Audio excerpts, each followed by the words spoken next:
What's going on, bottom line viewers? It's Mitch here, back with another NFL video. This one's going to be a little bit different. A new series on the Bottom Line View.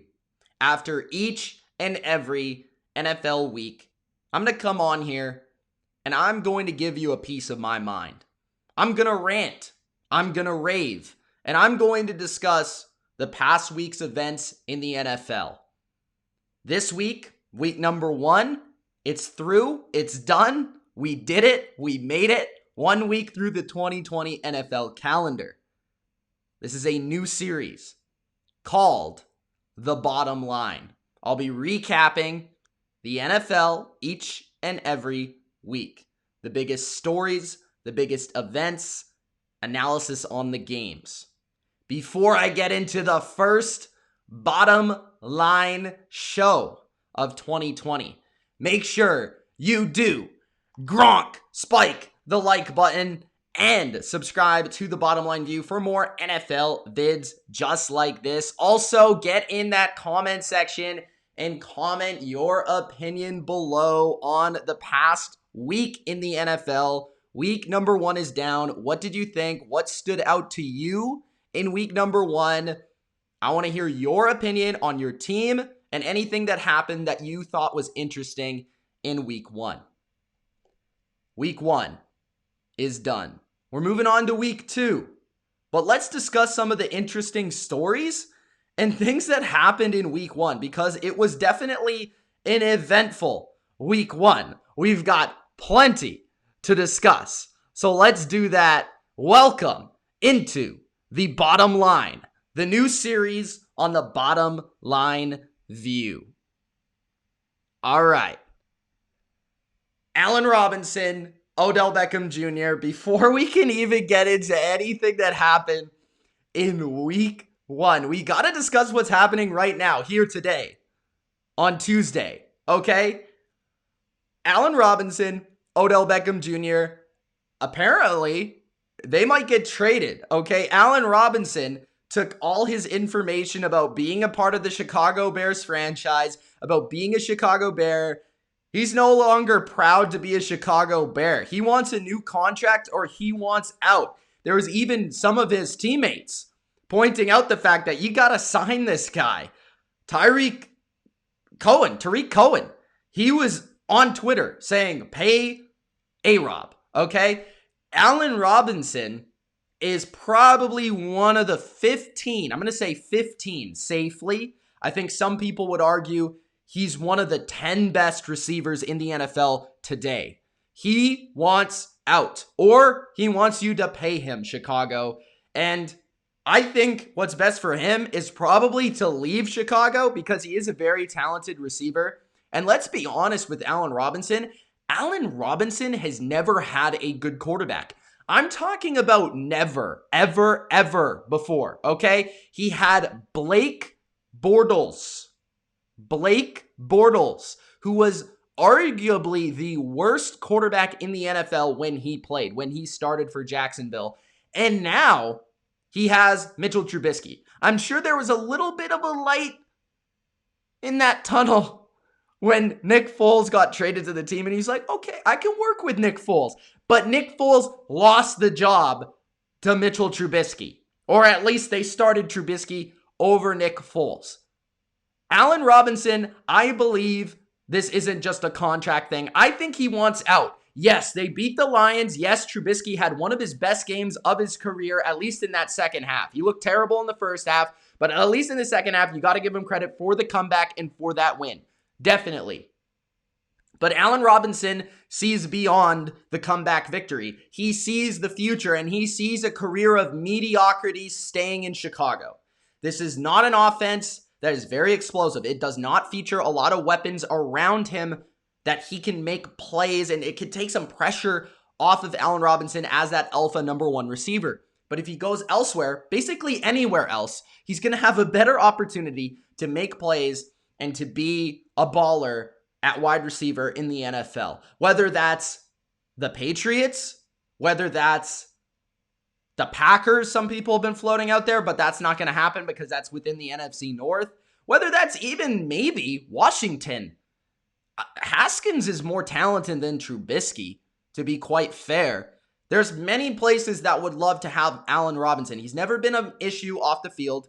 He's a fantastic player on the field. The only real issue he's ever had, too, is injuries and bad quarterback play, which is not his, right? It's not eternal, it's external. So Allen Robinson's a fantastic player, great route runner, but he is not the game changer that another guy that might be traded is, and that's Odell Beckham Jr. Allen Robinson is a great receiver. He's much more consistent, I would say, than Odell, at least at this point in their careers, and at least from what we've seen with OBJ in Cleveland, and both of them have terrible situations. And if Odell is going to get traded, I gotta say this, guys. Odell Beckham Jr., to me, this sparked in my head today. Odell Beckham Jr. is Randy Moss on the Raiders right now. We are reliving Randy Moss on the Oakland Raiders again. It is deja vu with Odell Beckham Jr. on the Cleveland Browns. Randy Moss was one of the greatest young receivers we've ever seen.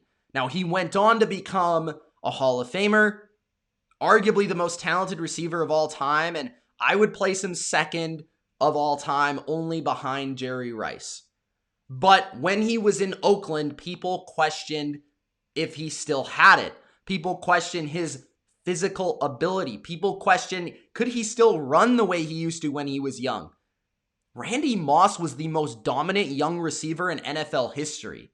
And then, down the line, 15 years later, a guy named Odell Beckham Jr. enters the league with the New York Giants. He makes the two-fingertip catch in New York. He becomes a household name. He becomes the most popular player in the NFL, at least with the youth.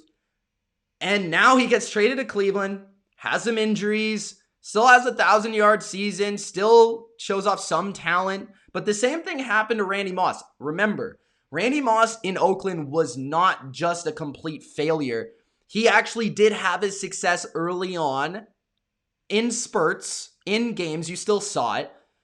But as the seasons wore on, as the weeks wore on, as it continued to grind on the mind of Randy Moss that he had terrible coaching, terrible quarterback play, he was in a market where he wasn't being noticed, people were starting to blame him for things that weren't his fault, Randy Moss started to just give up and not care, and eventually got himself traded to the New England Patriots. Odell Beckham Jr., I'm not saying he's there yet where Randy Moss was. He hasn't quit. He's still trying to win. He's still trying to play. But it's clearly not working in Cleveland. He's getting targeted, but the chemistry is not there. And I'm going to be truthful with you guys. Baker Mayfield sucks. He stinks. I never understood why he was a number 1 overall pick. I think the guy is a fantastic dude, and I'm not trying to take anything away from him, but he has just not shown any ability of what a number 1 overall pick should be. He has not. I mean, really, what is Baker Mayfield elite at? Okay, he has a pretty strong arm. He has those intangibles that people like in terms of being a leader, but even that at times has been questioned, at least these last couple of years throughout the media and that sort of thing. It's hard to trust, but it's been questioned. Baker Mayfield has been inaccurate.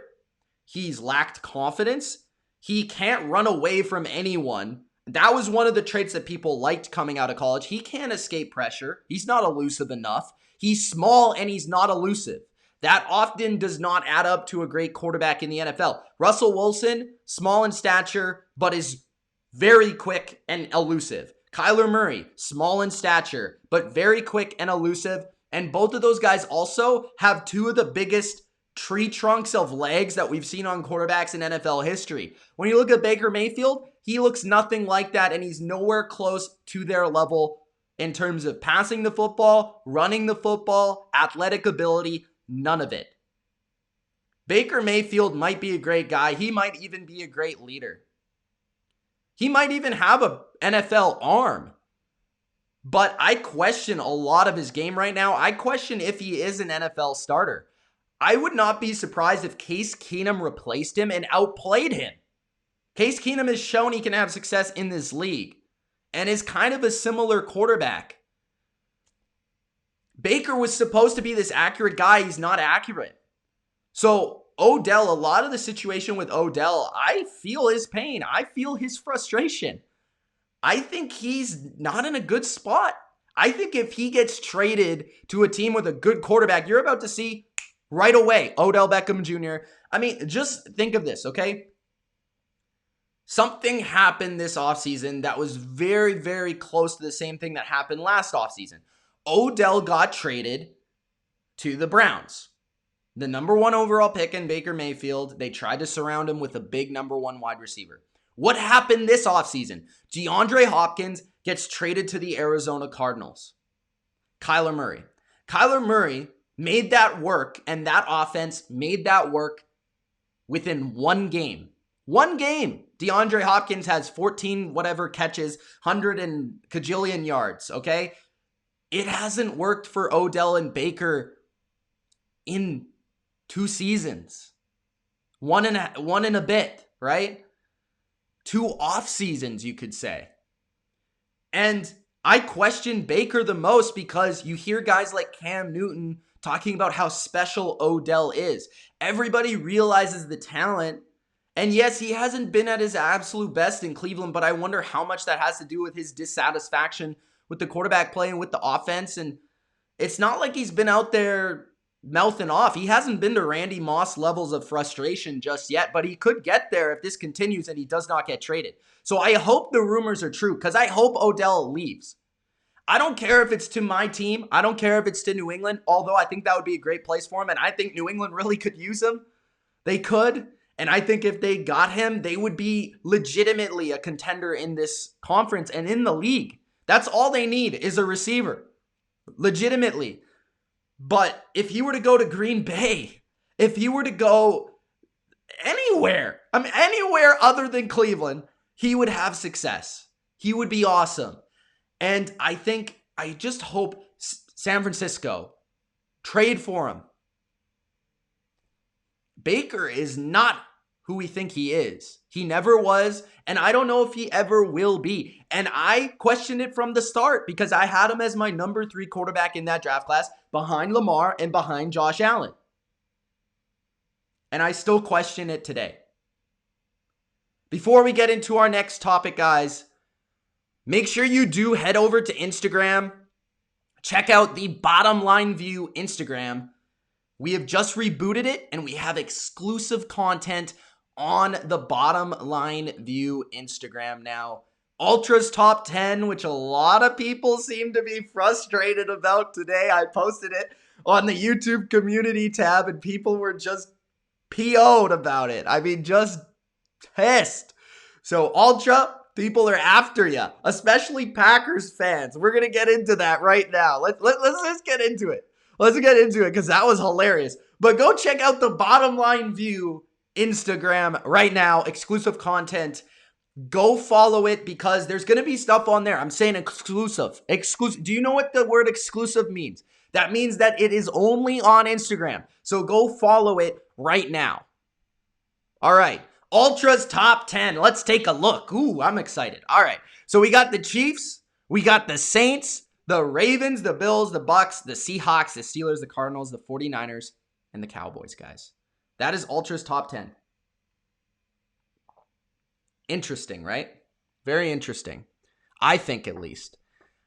There are a couple teams here that I don't agree with, and we were talking about it because he wanted my opinion, right? Of course. He wanted my opinion. Why are the Cowboys here, Ultra? Why? I know a lot of people were asking that question. Why? The 2 ones that stand out, the Bucks are too high, and I'm a big Buck guy. And yes, they lost to the Saints. I get it. And yes, a lot of it was chemistry. And we're going to talk about that. But they should not be in the top 5 after losing their first game. You just can't do it. How are they above the Seahawks? Where are the Packers? Where? Ultra, you got to speak up. You got to let us know what happened here. because this top 10 is inexcusable for week 1. I would replace the Cowboys with the Packers for sure. Even the Rams should be above the Cowboys based on week 1 performance. I know he didn't want to lean too heavily on week 1 performance. It's understandable, but you got to lean to what we've seen so far, even if this is kind of an extended preseason. And something that was very interesting, and a team that's not on that top 10, let's take a look one more time. A team that's not on that top 10 is the Patriots. The Patriots are not on that top 10. Why? Did you not watch the Patriots this week, guys? Super Cam has returned. He has returned. Superman is now in New England. Clark Kent, no more. Superman is back. Superman has an S on his chest. And he has the flying Elvis on his helmet now. This guy, Cam Newton, he's proven the doubters wrong from week 1 to the playoffs. I made a video and people commented. Mitch, you are insane. The Patriots are going to suck this year. They're going to tank. They're going to get Trevor Lawrence, all this stuff. And I just said at the end of the video, after the rant, see ya in January. And I'm going to restate it for you. See ya in January. I want this trending on Twitter, Patriots fans. Hashtag see ya in January. Because I told you when Cam Newton signed with the Patriots, you have a combination between the freakiest quarterback in NFL history, in a good way, okay? The best athlete possibly we've ever seen at this position in terms of size, speed, profile, athleticism, combined with the best schematic coach in NFL history and one of the best in the NFL at offensive coordinator with Josh McDaniels. The Patriot way has now become a nice infusion of the Cam Newton way and the Bill Belichick way. No longer is it an uptight system. I feel like Cam Newton has brought a new swagger to the Patriots. He's brought a new flavor to New England. The dancing at practice, the getting players excited. The Patriots have a little bit of an underdog story on their hands, and I think they're going to continue this. I'm not saying they're going undefeated. I'm not saying they're going to win the Super Bowl. But I'm definitely saying right now, after I watch week 1, they're going to make the playoffs. I have no doubts about the Patriots making the playoffs. 0. Not 1. They looked way too good in week 1. Okay, what we saw is exactly what I said we would see. Josh McDaniels being a master of offensive football. Cam Newton looking comfortable, making reads, mentally, physically looking great. His arm was crisp. He was extremely accurate. All his incompletions were on his receivers or throwaways. His legs looked good. They were using his fullest potential on display.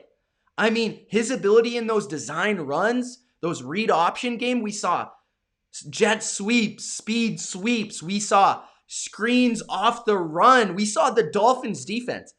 By the way, a Dolphins defense that just got absolutely upgraded this offseason with a fantastic secondary and a really good coach and scheme. I know that they're familiar with Brian Flores and the scheme, but it's a really good scheme. And Cam Newton had them lost. He had them lost. Josh McDaniels had them lost. Him and Edelman were clicking. The running game was on point. The offensive line with David Andrews back was fantastic. Super Cam looked great. He looked like an MVP out there. This is no exaggeration. If you have not seen this game, go back and watch it. Because we have a Sunday night showdown between Cam Newton and Russell Wilson that's going to be bonkers, exciting, and fun. And we're going to see this taken to the next level. And the scary part to me, and the thing that I thought we might not see, was it clicking on all cylinders right away. That is scary. That the Patriots, and they should have won this game by at least 20. Because N'Keal Harry, if he doesn't fumble out of the end zone, I mean, it's basically a 20-point spread. But this team dominated. The defense still looked fantastic. It was stout versus the run, and of course, lockdown in the secondary, best secondary in football. I was shocked by how detailed, how efficient Cam was in the first game as a Patriot. That is how good and talented he is. I've seen a lot of players come through New England. I've seen a lot of Patriot games. I have not seen players like Cam, especially a quarterback, play that well in their first game. And this is just the first game. Not the second, not the 20th, not the 50th. This is the first game he's ever played. It's only going to get better. It's only going to get more complex. It's only going to get more layered. And that spells disaster for defenses. How quickly he picked this up. How quickly he's destroying defenses and just playing at an elite level. He has a chip on his shoulder. The guy is smarter as a quarterback than you think. Josh McDaniels brought that up in his press conference today. Super Cam is back, guys. He is going to go off this year. And week 1 was just a glimpse of what's going to happen. I can't wait for Sunday night because I think a lot of people are expecting the Seahawks to blow the Patriots out the water. And that's not going to happen. It's going to be a close game. Seahawks could win. I might even pick the Seahawks to win. But the Patriots are going to be up in their grill, and it's going to be a tightly contested game because of what I saw in week 1 was very impressive from a coaching perspective.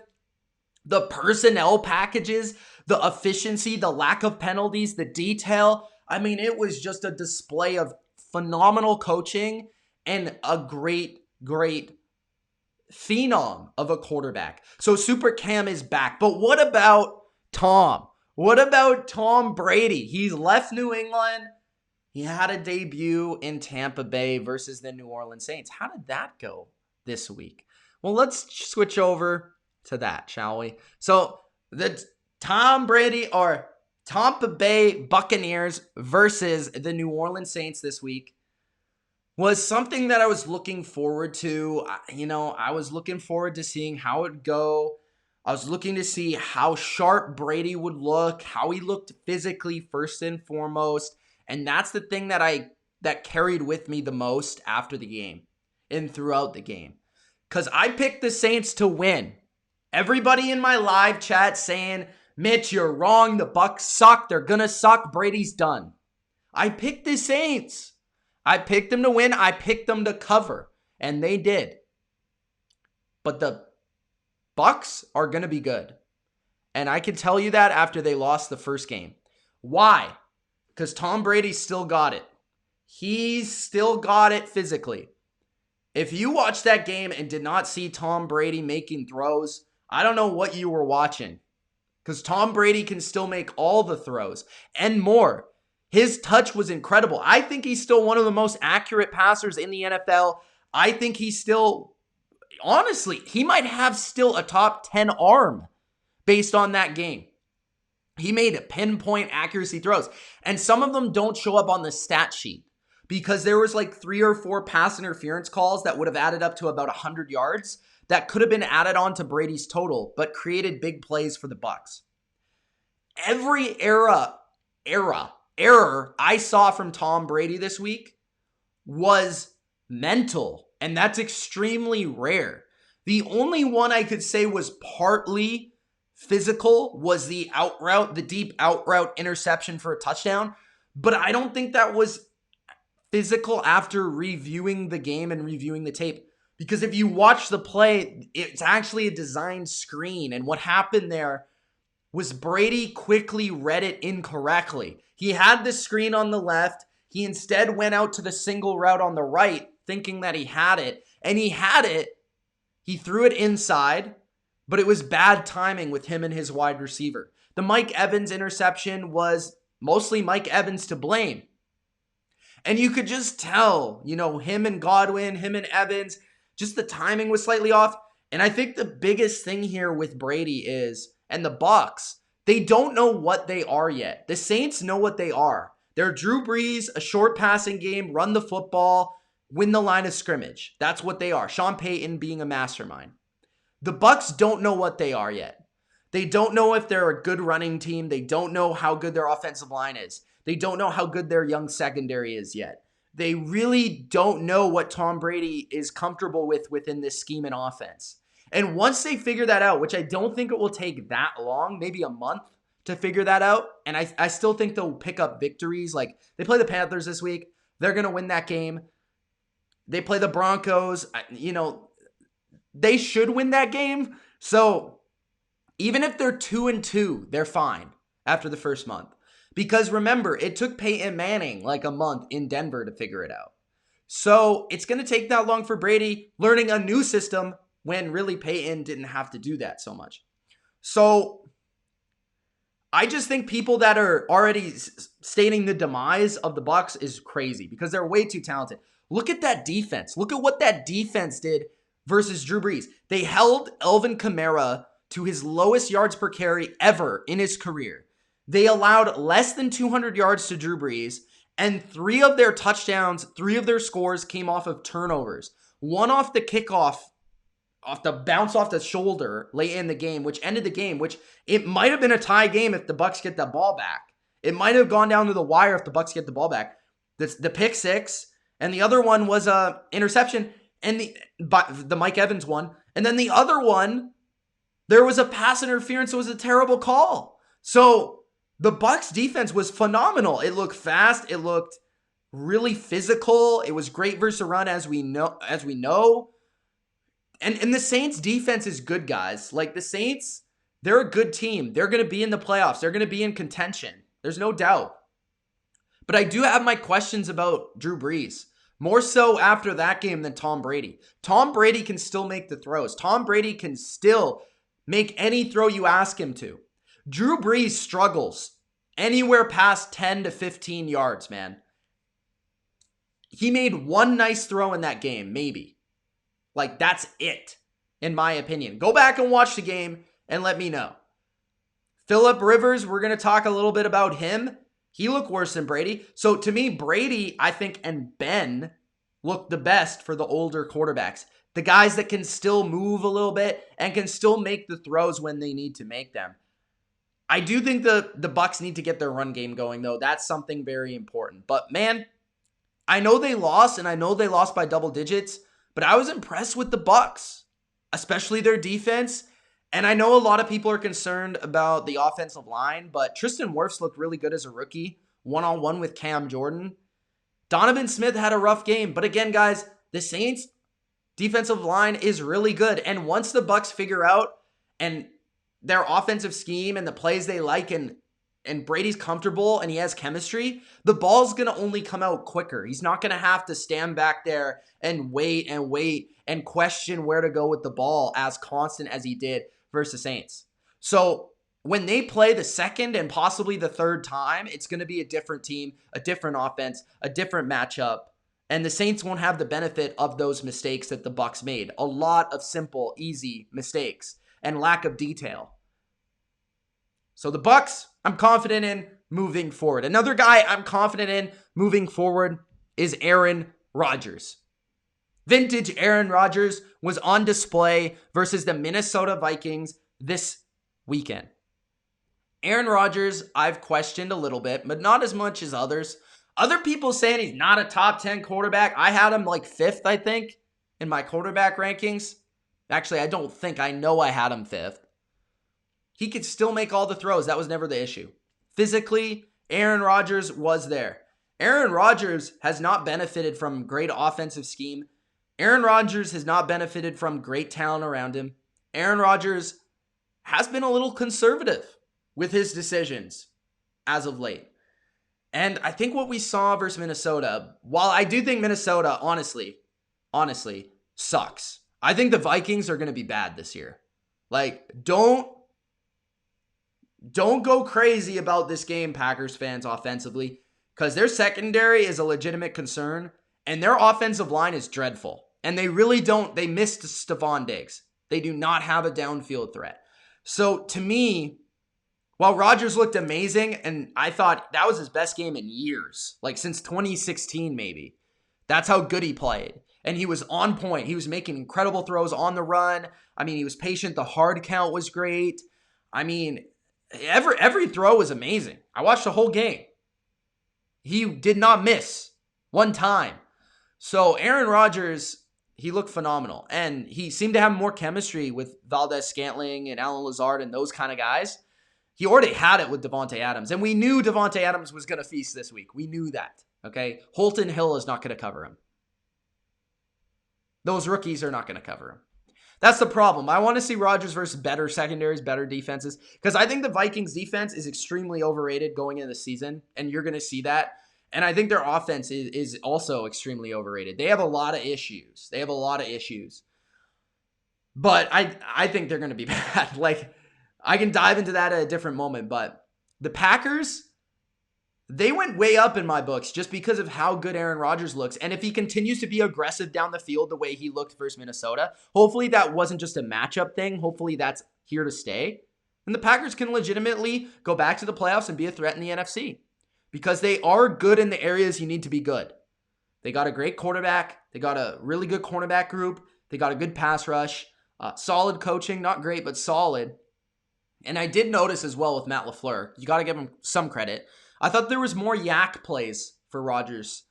More screens, more quick, easy dump-offs. And Rodgers was getting the ball out very quickly, which was very nice to see, which is when Rodgers has been at his best, he's been snap, nowhere to go with the ball, and throw with that dynamic release and throw power. So Rodgers looked vintage on Sunday. Now, somebody that didn't look vintage on Sunday was a guy named Phillip Rivers.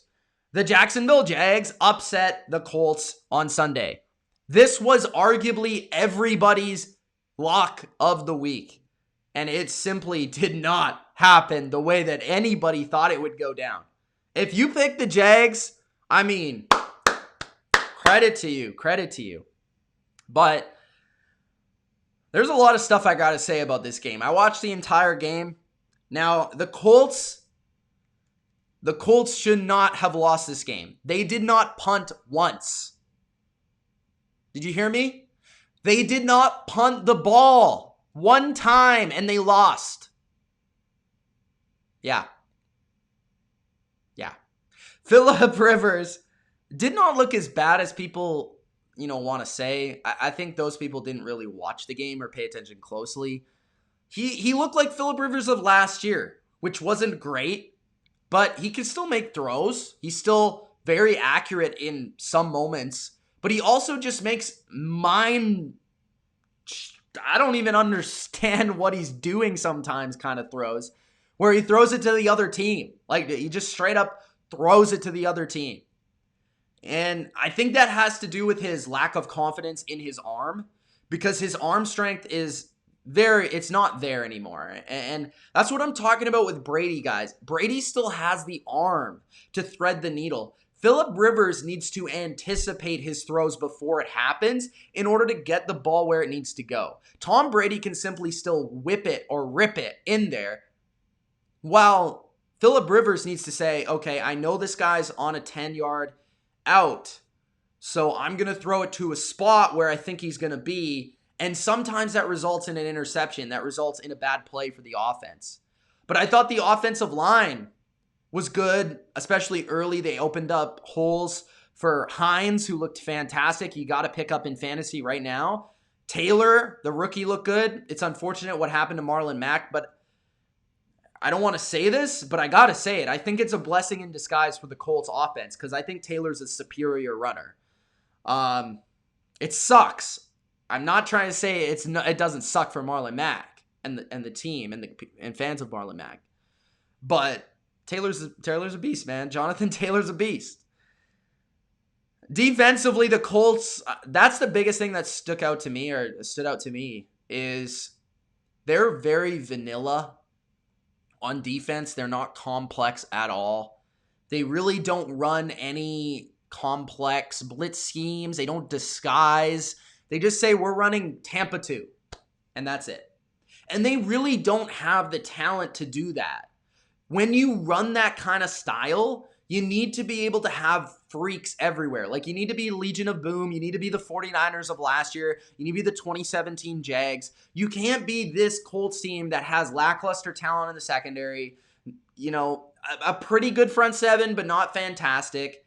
And Gardner Minshew is a very smart quarterback. He knows He knows where to go with the football. He knows how to execute an offense. He knows his scheme. He knows his talent around him. He knows where everyone's going to be and how to get him the ball. And he's very smart at looking off coverages, understanding those coverages, and accurately delivering the football. Minshew is going to struggle versus teams that play heavy man-to-man and force him to throw into tight windows. Minshew is going to be great, like he was versus the Colts, versus teams that play heavy zone and just make him make decisions because he's a very good decision maker. Honestly, I think Gardner Minshew, guys, this might be a bold take. He is what we thought Baker Mayfield was, okay? He is who we thought Baker Mayfield was. A guy with an okay arm. It's not great, but he's savvy. He's mobile. He's accurate. He thinks the game at a high level, and he's a great leader. The teammates love him. That's Minshew. That's not Baker. That's Minshew mania. And I'll say this about Minshew. He's the most underrated scrambler in the NFL right now. He extends plays. He makes great throws on the run. He makes dots down the field. And he's got an underrated receiving core. And the Jags are going to be fun to watch because of that. I still don't think they're going to be good, but they're going to be fun to watch because of it. The Colts, I don't think are in much trouble. I think they're going to bounce back this week. I think they're going to win this week. I think the Colts, we saw positives, but it's Rivers in a new system on a new team, getting used to new players, just like Tom Brady. He's going to have to get used to it. And as long as he can, I think this is the biggest thing that I saw from the Colts that they need to change. First, defense. They need to get more disguise. They need to get more complex. They need to mix it up more. But second, offensively, they need to become more of a power football team. They need to run the football from I formation, under center more often. They can't just be in shotgun and run the ball all the time because that's what they did versus Jacksonville, and that is not their identity. They do not have Peyton Manning. They do not have Andrew Luck. Frank Reich, I know you're an Eagles guy. I know you're an Andy Reid guy. I know you're all of that, okay? But you need to be a power football team. Get a fullback in there. Get double tight end sets. 12 personnel. Okay? Run the ball. Then Rivers can work off of it. It's going to force less for him. It's going to take a low pressure off his shoulders that he really doesn't need at this point in his career. He can't do it. He can't be the focus of an offense anymore. He just can't. So that's the number one thing I think they need to take. If you watch that game, you realize what I'm talking about. They did not stick to what we thought they would be. I thought they would be a power team, and in week one, they were not. They need to be moving forward. The next rant I got to go on here is talking about a young quarterback, and I'm done with it, okay? I got to bring out my teacup here, my little coffee cup. You see it? You see what it has on it, okay?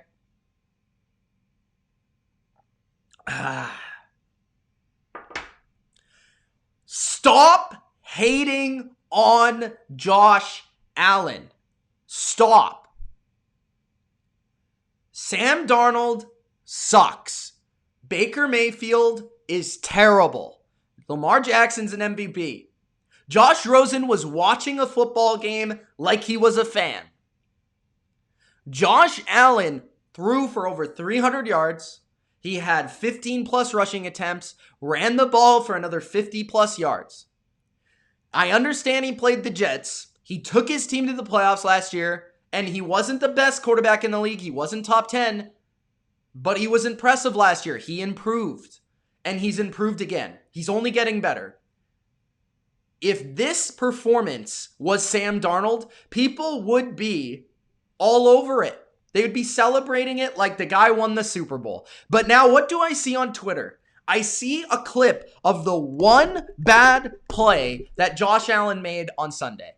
The one bad play. He made one bad play, and we're going to put that all over, sprinkle it everywhere, all over Twitter, and we're going to get all the PFF guys reacting to it. Like, I love PFF, but the hate and the despise for Josh Allen is stemming from them, and the source is from them, because they just don't see it. I mean, the same thing, they don't see it with Cam either.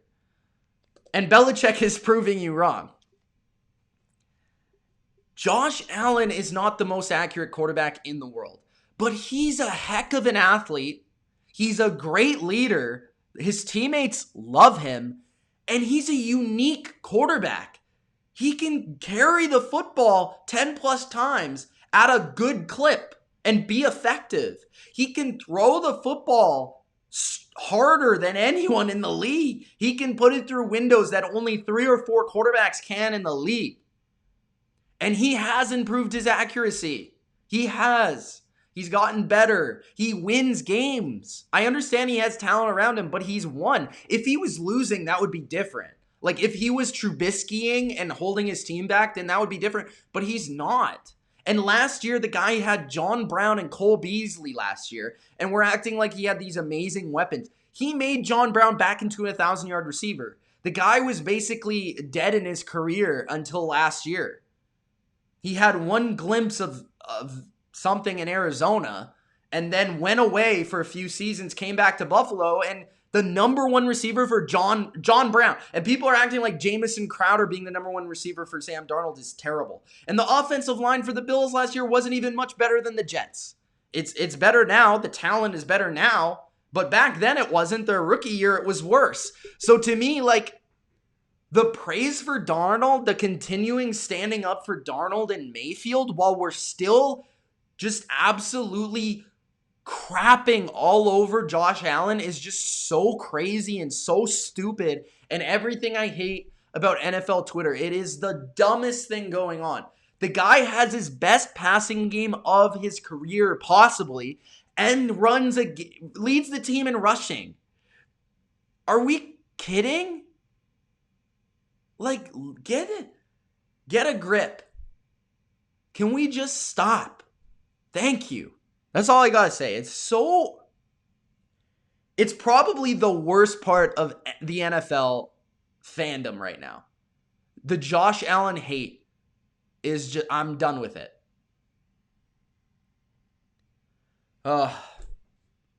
Do we gotta talk about this? Do we? Like, really? Do we have to? I don't really want to. Do we have to? The Detroit Lions. Shout out to Nicholas Gill. I'll give you a shout out. Your team won. Your quarterback came through. Comeback victory.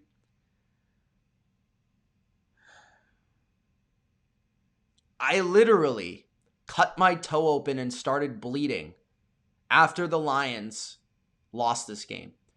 I was watching the game. I was getting ready for my Tampa Bay Buccaneers, New Orleans Saints live stream.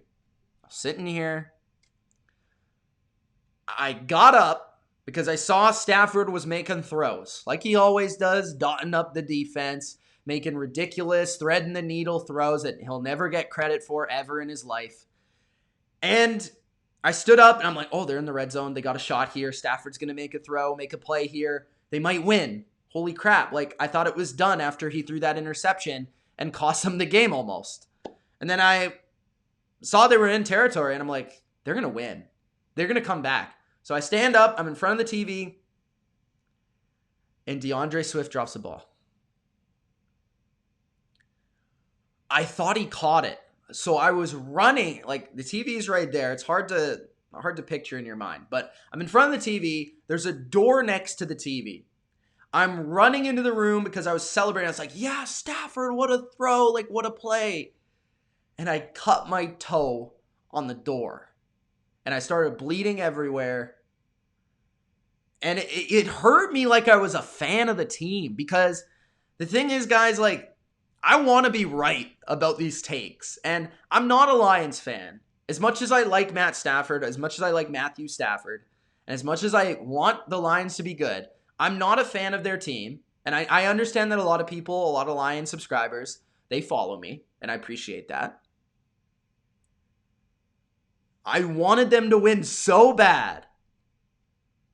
Like, it hurt me after. Like, I had to, like, pause to start the live stream because I was like, that sucks. Like, I know what people are going to say about the Lions after that game.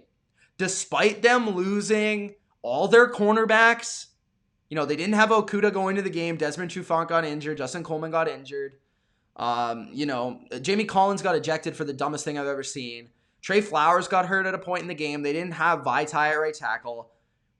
Like, they didn't have Kenny Golladay, one of the 10 best receivers in the league. Adrian Peterson looked good. And just if Swift catches the football, Stafford looks like a hero because everyone's going to be talking about, the offensive line was missing pieces. The receiving core, he didn't have his best receiver. The secondary, they all got injured. Like, Trubisky was able to make that comeback because of it. Because they didn't have those pieces, and Stafford still was able to shine through and make the throw. And he did, but the receiving end did not come through. The Lions, I saw potential in that game. I saw what I was saying. I saw what I was preaching. But if they don't stay healthy, none of it's going to happen. They got to stay healthy. They got to come back healthy. I understand Justin Coleman just went on IR. I think they're working out Jalen Watkins or something like that for safety position depth. I think Desmond Trufant's okay. I think Okudah will be in the lineup. My idea would be put Okudah in the nickel position for Justin Coleman. That's my thought, Matt Patricia. But it definitely does put a perspective on, okay, Matt Patricia needs to be better.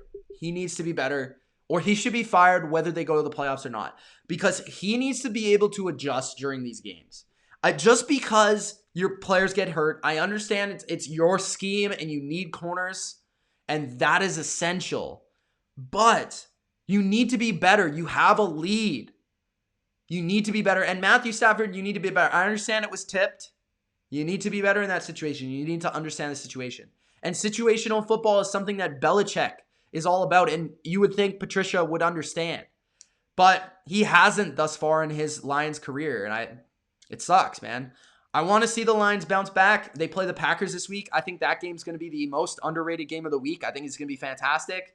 But they need to be healthy in the secondary for it to be competitive.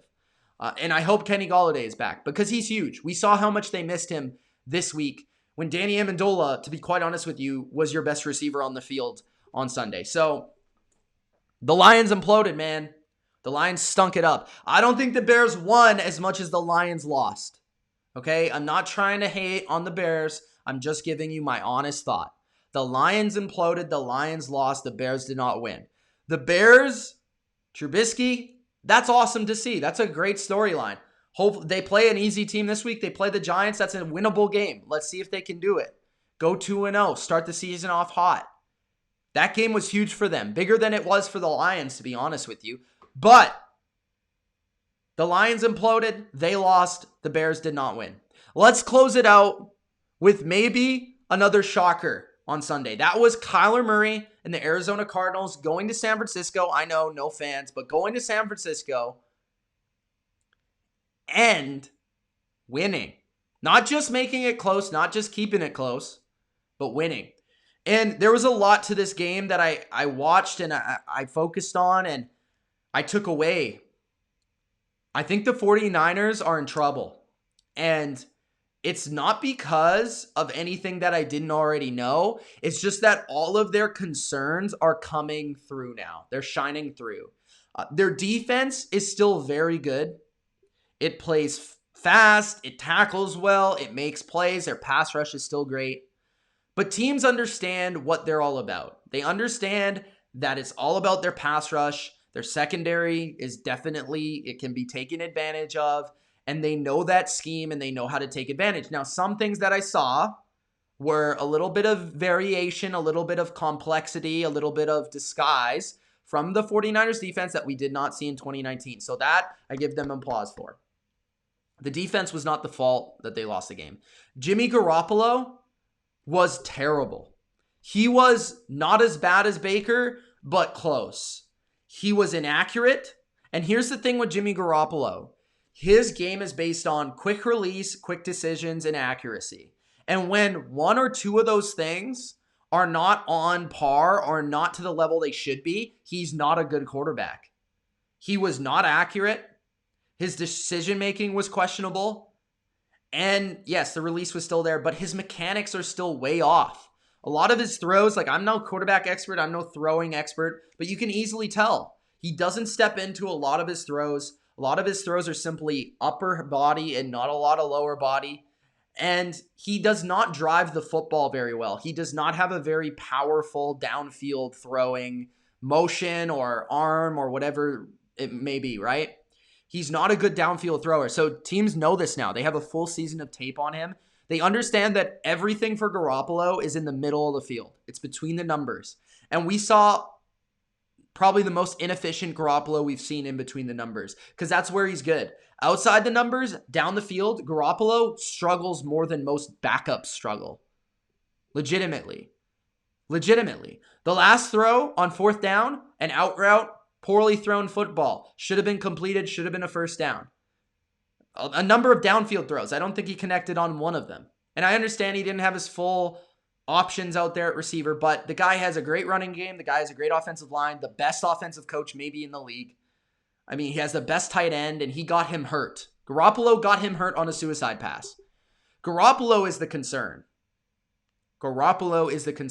And their lack of receivers are a concern. I know this sign's to new. That's not going to change anything. The guy is not what he used to be. But at least he understands the system, I guess.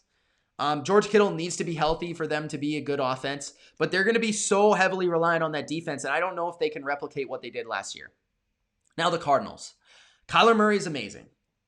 I saw a stat from Warren Sharp this offseason that really had my wheels churning in terms of thinking about what this team could be. And I wanted to put the Cardinals in the playoffs, but I didn't because I thought they would be far too inconsistent in two areas of the game. Their defense and their offensive line. And I'm still concerned about both areas, but I saw very good things from their defense. Their offensive line I'm still concerned about, but they did play the 49ers, so fair enough. Kyler Murray gets rid of the football very quickly, very well, makes very good decisions for the most part. He has one of the best fastballs in the game. He's an incredible improviser. He's a great scrambler. And the statistic I'm referring to is the amount of rushing attempts Kyler Murray has in a game and how that dictates how the Cardinals play and that they win. The Cardinals were actually undefeated in games where Kyler Murray ran, I believe, 5 or more times last year. It could have only been 4, but I believe it was 5 at the very least. And he ran, I think, 10, 11 times last game, maybe even more. And he ran for 100 yards. So I think Kyler needs to continue to run. Whether that's designed or scramble-wise, it stretches thin a defense, and it stresses a defense out. I think Cliff needs to continue to call plays for Kyler to run, read option plays, and he needs to continue to scramble when it's there. DeAndre Hopkins was huge for this team. Finally, a receiver that can separate, can cause holding calls, can cause pass interferences, can win jump balls. The thing I noticed about Hopkins, it was a lot near the line of scrimmage, a lot underneath stuff, a little intermediate, but not a lot down the field. I want to see that develop. The problem is I don't know if they have the offensive line for that to happen. Fitzgerald needs to play less. He's a solid player, but you're calling bubble screens just to get him the ball. What's the point? I mean, what's the point? The guy is not explosive anymore. I'd rather have a guy that's good with the ball in his hand. Give it to Chase Edmonds instead of Larry Fitzgerald on the bubble screen. Like, I get it. He's Larry Fitzgerald, but I'd rather see Andy Isabella stressing a defense out down the field to open up Hopkins underneath. That's just my opinion. The running game was pretty good, not great. The defense, though, very promising. I mean, I think the biggest thing was all their new additions played very well. Jordan Phillips had a key fourth down stop in the red zone. Their defensive line was better than I thought it would be. Isaiah Simmons was rough. He did not play very well. He got taken advantage of on the Mostert play on the little angle route of the backfield. He got taken advantage of by Kittle early on. So he did not look good. But I thought Devondre Campbell played pretty well. I thought their speed defensively improved. Their secondary improved. Overall, Vance Joseph, his scheme was working pretty well. A lot of it did have to do with how bad Jimmy Garoppolo was. But at the same time, I thought their defensive front, most importantly, was a heck of a lot better, more stout, and they were very good versus the run versus the 49ers. So the Cardinals impressed me. I don't know if they're a playoff team quite yet, but winning in San Francisco is a great start. And the way their defense played just to give a balance to their offense was a very good start. And Cliff Kingsbury continues to impress me. That is the bottom line, guys. That's the way I saw week 1. Those are the main storylines. And that's week 1, guys. Week 2 is underway. Tomorrow will be picks. Tomorrow is decision time once again for week number 2, where I'll be previewing the entire slate of week 2, giving you my thoughts on each and every game, picking straight up and versus the spread. If you want an extended version of this podcast, head over to Patreon, where I'll be discussing the games I didn't discuss in any detail at all, and I'll be discussing in depth, like looking at the film, talking about players and plays that I liked and things that I saw and little details that are not on this podcast. This is mostly a hot take podcast, not necessarily a details podcast. But I tried to give you a little bit of both here. Let me know what you thought of the first episode of The Bottom Line for the 2020 season. Guys, again, go head over to the Bottom Line View Insta. Go follow us there for exclusive content. And make sure you do Gronk Spike that like button and subscribe to the Bottom Line View for more NFL. It's Mitch. Thanks for watching. Peace.